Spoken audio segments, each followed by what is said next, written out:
students. Today we are going to start a new chapter of science, that is heat and temperature.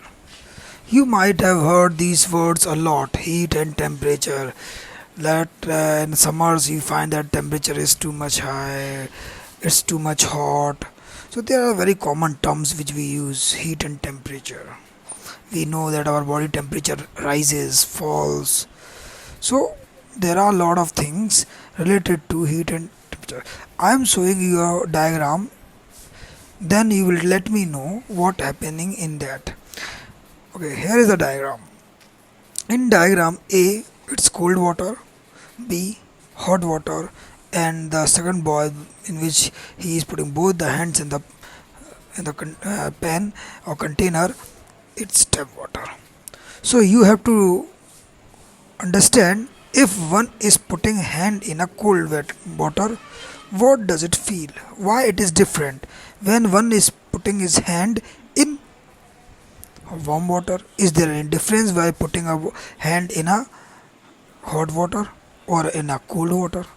Or while you are putting a hand in a container having tap water, there is a difference.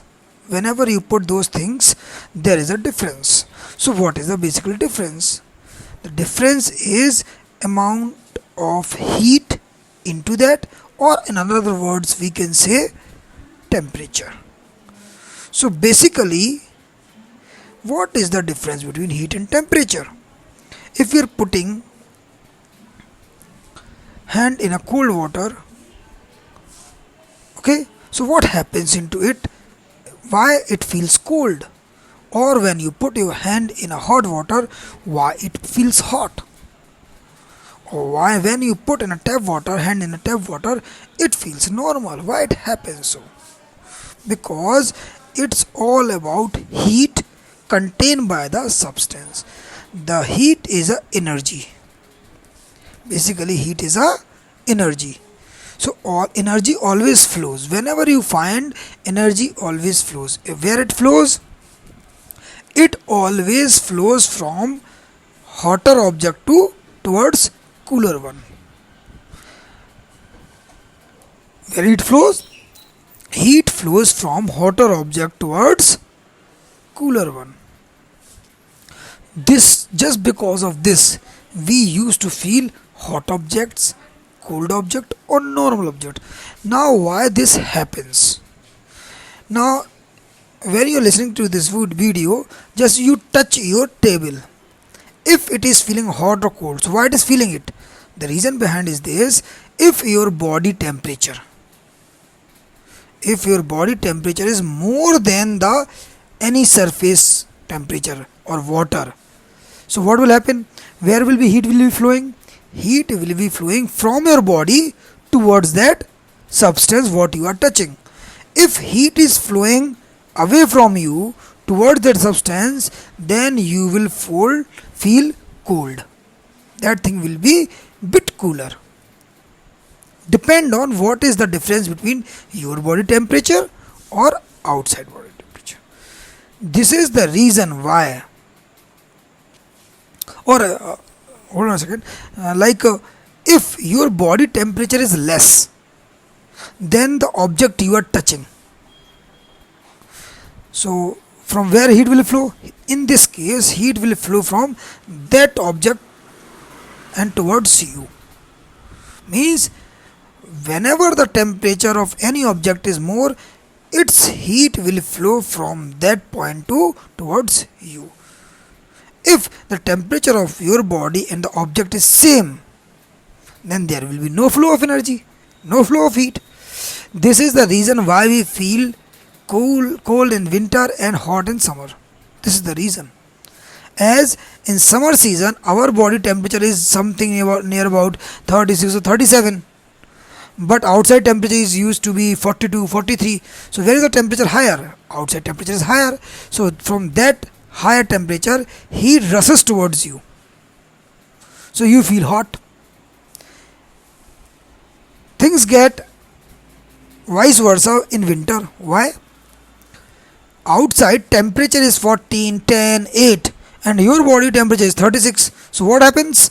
Your body heat goes out in the environment, so you lose heat, so you feel shivering effect, you feel cold.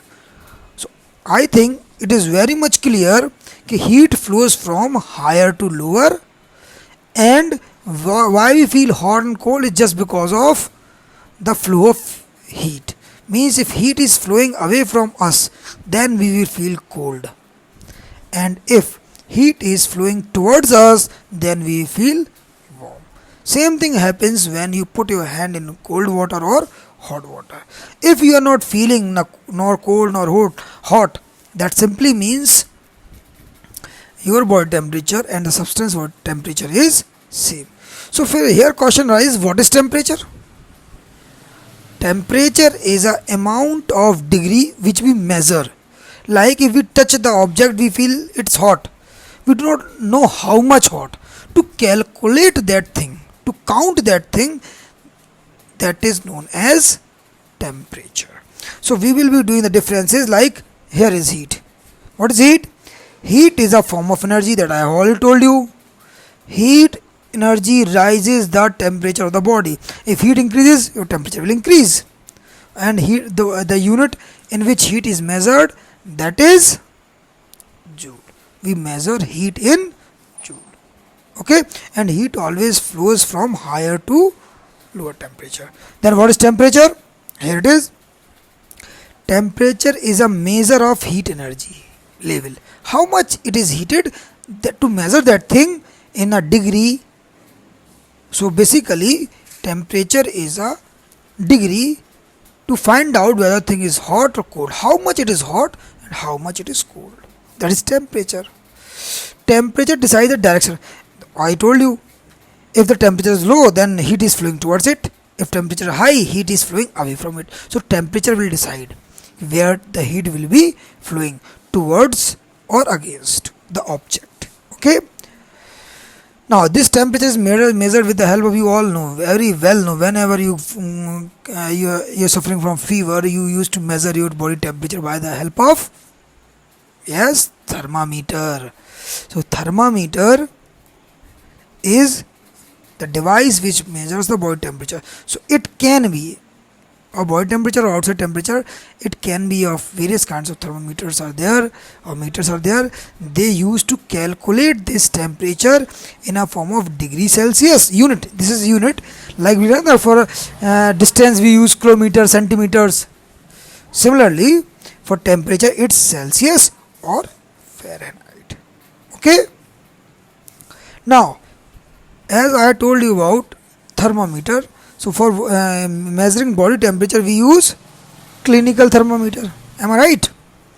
So clinical thermometer, as you all know, you might have visited doctor in your life span last couple of years, or you might have got sick, or somebody in your family might have got sick, so doctor used to measure the temperature with the help of thermometer. That thermometer which doctor use for the measuring of body temperature is known as clinical thermometer. Clinical thermometer means the thermometer which is used in clinics. How it look like? It look like this: a glass tube having a small strip inside it, in which the substance known as mercury is been filled in the bulb. There is a bulb in that mercury is filled, and there is a bit of bend which is known as kink. What do you call it? It is known as kink, and rest is the stem where the partition is there.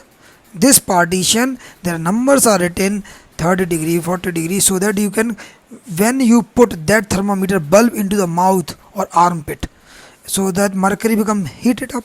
So as a metal, it expands and it raises it towards the stem, and whatever your body temperature, it reaches to that particular value. And from when it reaches to a certain value, so we just check it out and find it out whether what is the body temperature of that particular human being. So this is how temperature is being measured with the help of clinical thermometer. Now there is a kink. What is the use of kink? Kink, when the mercury level rises to the into the stem, then if we take out your thermometer out of the mouth, so what will happen? it comes in a cooler place, so there are chances that the mercury level will fall down. So while taking a reading, it may be possible that in a 1 or 2 minutes the value may decrease, so we won't able to find out the exact value. So due to for overcoming this problem, there is a kink which prohibits once the mercury level rises, it's really it stops on that particular place and do not return to the uh, back to the bulb until unless we do not put a jerk. You have seen doctors after taking the reading, they used to put give jerk to the thermometer so that mercury level set back to the, or it get reset to the previous level. So this is all about today's class. Okay, now read the book properly and write the difference between heat and temperature. Thank you very much.